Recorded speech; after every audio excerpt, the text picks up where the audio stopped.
Muy bien, chicos, es tiempo de un nuevo video, esta vez para actualizar el estado de la guerra en Ucrania. El Organismo Internacional de Energía Atómica publicó una alerta para toda Europa, más bien debería ser una alerta para todo el mundo, sobre el posible colapso de la central nuclear de Zaporizhia. Estamos hablando de la central nuclear más grande de todo ese continente. Ahora, quiero decir algo, para algunas personas que me han dicho esa parte, ¿por qué no hemos estado hablando sobre otros conflictos que también son importantes? Yemen, Afganistán, Irán. Es algo que quiero hacer, solo que no he tenido la oportunidad, pero definitivamente se viene para el futuro. Y también para otras personas que me han dicho, ok, esto no se reduce a nuestra localidad, ¿cuál es el sentido de estudiarlo o siquiera de prestarle atención? Y yo revierto la pregunta, es como, ¿acaso viven debajo de las piedras o algo así? Estamos hablando que un conflicto indirectamente al menos pudiese afectar el mundo entero. Así que la pregunta creo no tiene demasiada validez. Ahora, volviendo al tema, las alarmas para este problema se dieron cuando hubo un incendio en la central de Zaporizhia, eso fue en marzo. Los bomberos llegaron, tuvieron problemas para llegar no sabemos los motivos realmente hasta el momento, pero está todo grabado en video. Dejo los enlaces en la descripción para que lo puedan ver ustedes también. Desde entonces, Rusia almacena armas ahí, tiene ocupada la central, es una especie de base militar, digamos, es una especie, si se le quiere llamar, de escudo, si quien en su sano juicio estaría disparando contra una central, así que podemos llamarle que es un escudo, ¿no? Si, sería una especie de suicidio si ese fuese el caso. Pero sí, yo pienso que la narrativa ucraniana es falsa con respecto al origen de los ataques. Si Rusia tiene ocupada la central desde marzo, ¿cuál sería el sentido que se atacara a sí misma? Yo pienso más bien que lo que está haciendo Ucrania es pidiendo tanta ayuda como sea posible internacional, ¿no? Especialmente la OTAN para poder recuperar, volver a tener la soberanía de la planta. Lo que yo pienso hasta este punto es básicamente imposible. Lo más probable sea que una vez termine la guerra, en buenos términos, digamos, si es que hay una guerra que termine así,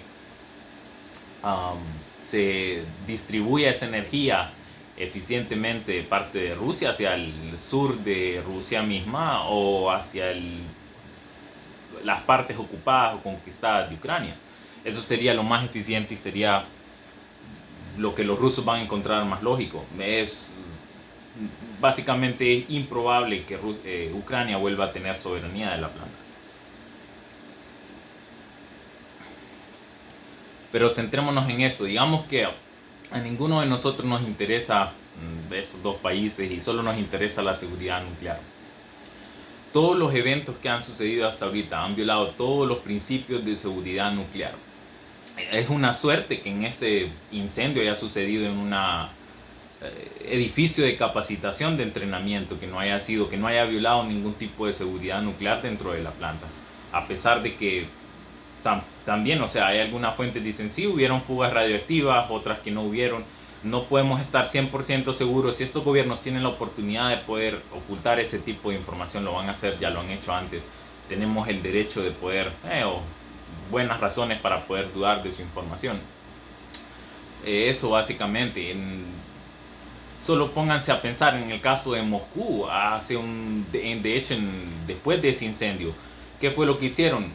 Poner una ley, aprobar una ley para poder sancionar, poner penas a personas de hasta 15 años si comparten lo que Rusia considera información falsa. El hecho de bloquear los medios de comunicación extranjeros para su propia población, el hecho de bloquear redes sociales y demás. Yo pienso, ok, vienen las personas más inteligentes que quieren mantenerse informadas van a buscar una alternativa, definitivamente la van a encontrar, el internet es vasto. Pero ¿qué pasa con el resto de la población también? No podemos confiar en ese tipo de personas que ocultan información tan valiosa cuando se está jugando la salud pública de miles de personas potencialmente, millones incluso. Eso por una parte. La otra cuestión es, en el caso de, por ejemplo, digamos Fukushima, pasando a otro desastre que sucedió hace ya más de una década. Tenemos evidencias también. Japón mintió con respecto a los niveles de radioactividad a la población, al mundo entero. Después fue imposible encubrir toda esa información, pero en un inicio los niveles de radioactividad Parece mentira, de hecho, que no hayan tenido los instrumentos necesarios o que no midiesen las cantidades de radioactividad tan altas que estaban. Parece mentira, más bien, sabiendo todo el poderío tecnológico de Japón. El hecho de que los doctores no pudiesen sugerir que los pacientes tenían o los síntomas eran originados de la radioactividad, los cánceres de tiroides, los problemas de tiroides, que adultos y niños estuviesen orinando yodo, 131, cesio, este tipo de problemas, los defectos de los niños al nacer. Eh, ¿Acaso estaban otras plantas colapsando en ese momento? No estaban. Entonces, si se nos permite al menos deducir, y ahora sabemos, estamos seguros que ese fue el origen de los problemas que estaban para ese tiempo. Hasta el momento, el caso de Zaporía es diferente, sí, pero Zaporía sigue siendo vulnerable, digamos. Hay algunas personas que también se ponen a pensar, los reactores están apagados, la central no está, creo que hasta el momento solo un reactor, ¿verdad?, queda trabajando, no estoy completamente seguro, habría que revisar, actualizarse, pero piensan que eso es una protección a la planta, sabiendo que las piscinas de combustible que tienen que, perdón, las piscinas que tienen que mantener las barras de combustible en continuo enfriamiento es un proceso que no puede parar, tiene que seguir. Básicamente por eso estas plantas cuentan con esos sistemas de energía de reserva que funcionan con diésel por si en caso un accidente pasa, pueden suministrar energía a la planta. El hecho de que tengan estas otras sofisticadas formas de conectarse a sea energía térmica o a una central hidroeléctrica, incluso en el peor de los casos, incluso camiones de bomberos. Y, pero sí, el hecho de que la central no esté trabajando no significa que no sea un peligro aún así. Solo para imaginar las dimensiones de un problema de este tipo, el caso de Fukushima otra vez. Fukushima hasta el momento está empeorando, después de más de una década, 11 años exactamente. Los niveles de radioactividad que se pueden leer son muy elevados. El hecho de que se haya filtrado esas grandes cantidades es irrelevante. Incluso hace un mes nada más publicaron que iban a verter 1.3 millones o 1.1 millón, no recuerdo, de material previamente tratado, ¿no?, que según sus autoridades consideraban seguro, según la ONU, ¿no? Para poder verterlo al mar. A pesar, dicen, no, hay ciertas cantidades de tritio que se pueden encontrar ahí, pero nosotros lo consideramos seguro. Y bueno, en fin, es un montón de organizaciones que se oponen y países que están cerca de Japón a esta decisión.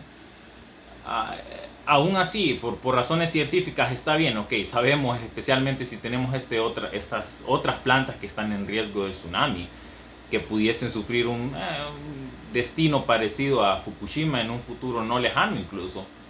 Es bueno que sepamos cómo tratar estas material radioactivo, digamos, pero en cuestiones de qué significado tiene, si estábamos hablando de 300 millones de toneladas diarias filtrándose a la superficie para terminar al mar sin previo tratamiento durante todo ese tiempo, hasta creo en el 2016 que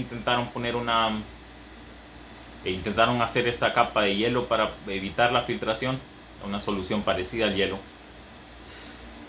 Desde entonces en Daiichi se ha estado filtrando ese material, afectando la vida marina, afectando incluso también la concepción de las personas con respecto a eso. No saben el daño hasta cuál puede extenderse.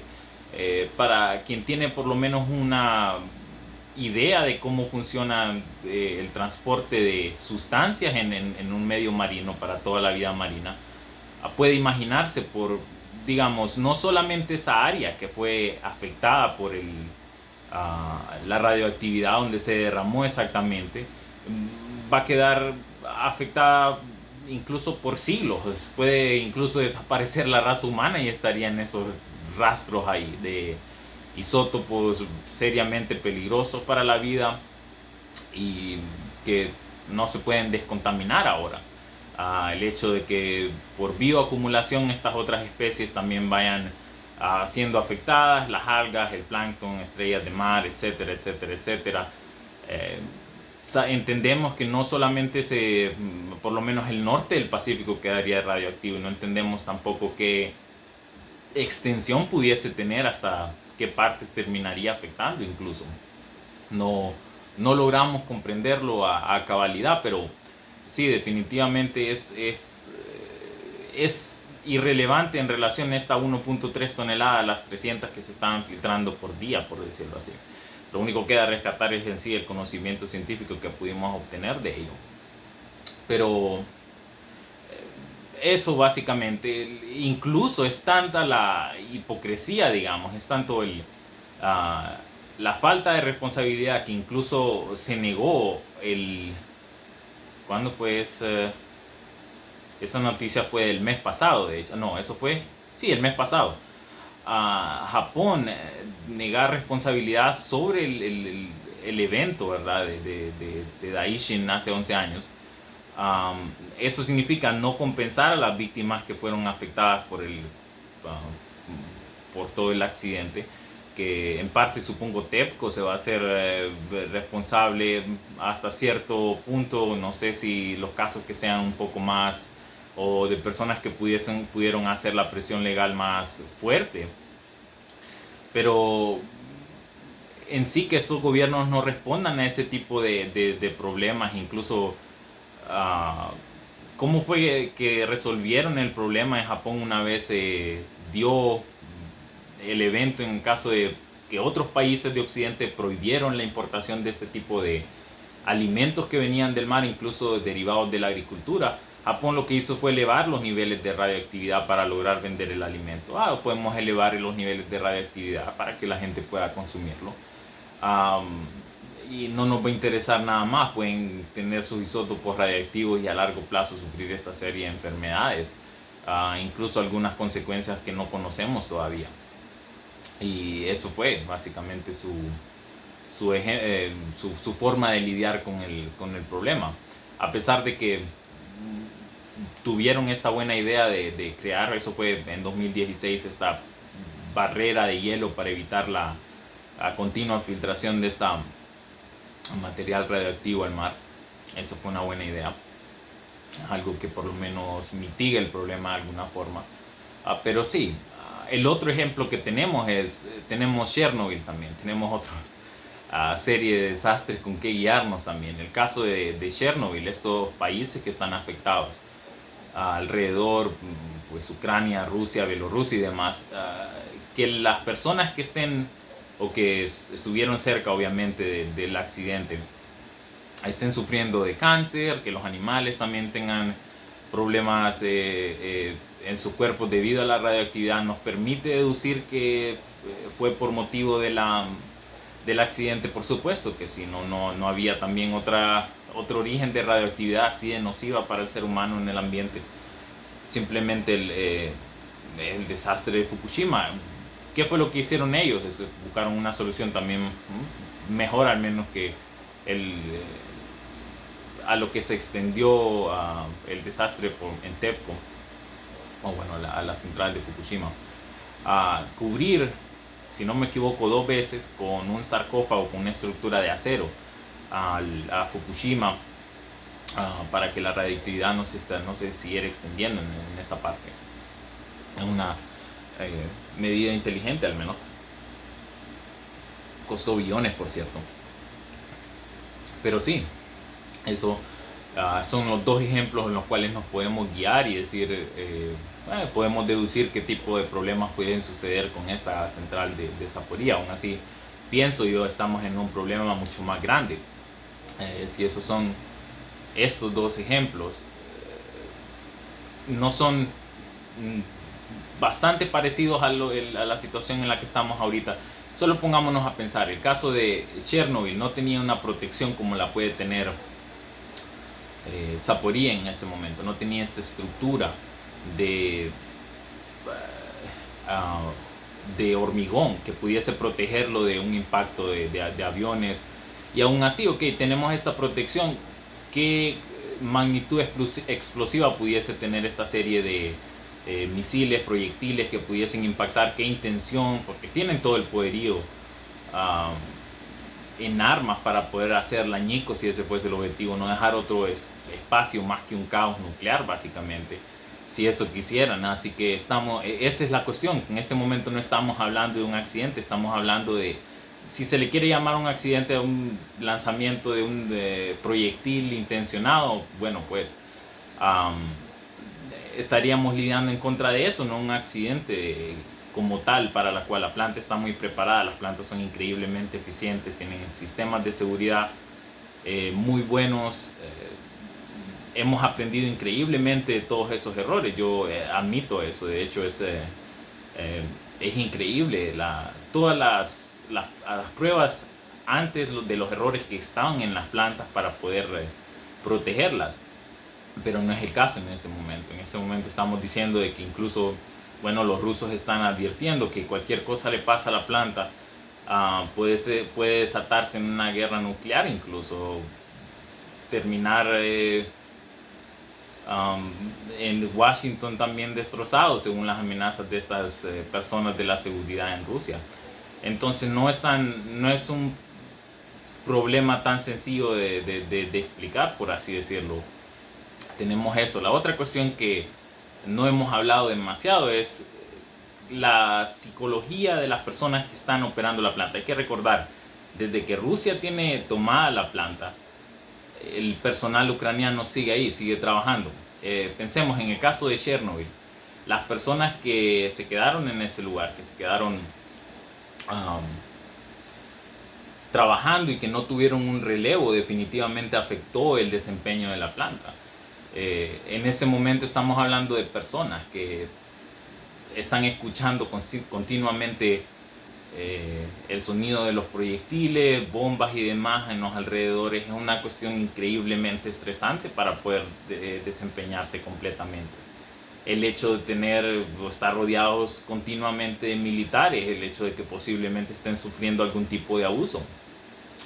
La cuestión, en caso de que se dé un relevo y que el personal anterior no quiera presentarse a trabajar, son todas posibilidades. Hay que analizarlas básicamente y ser sinceros que son cosas que pueden pasar.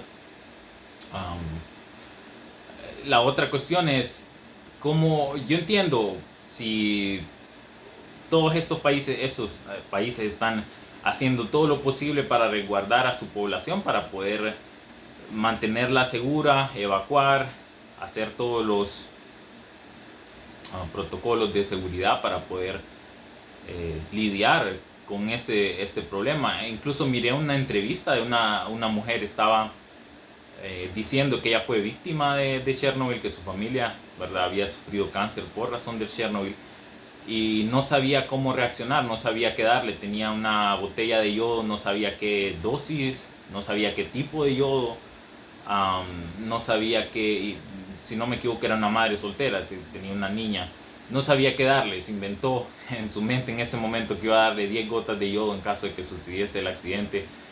Si se necesitaba dársela con un tiempo de antelación o si se necesitaba dársela después del impacto de la radiactividad, no entendía tampoco que muy posiblemente el yodo que tenía, que lo pudo conseguir como un medicamento de venta libre básicamente, no tenía la dosificación correcta como para poder lidiar con niveles de radiactividad tan altos que se podían presentar en ese escenario.